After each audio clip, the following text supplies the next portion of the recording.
y a pas mal d'années, je me souviens, j'ai fait ma première conférence devant 150 personnes.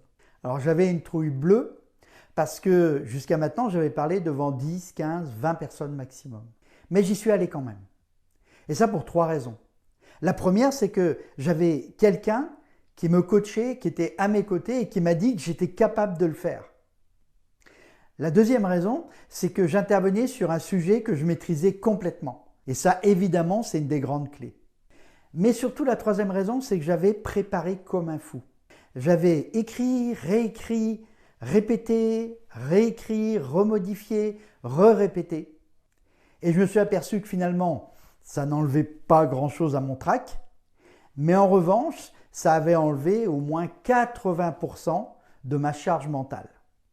Alors je vois parfois des gens qui me disent oh ben moi la conférence, je préfère la faire en impro, je me sens plus libre et puis j'ai plein d'idées qui me viennent à chaud.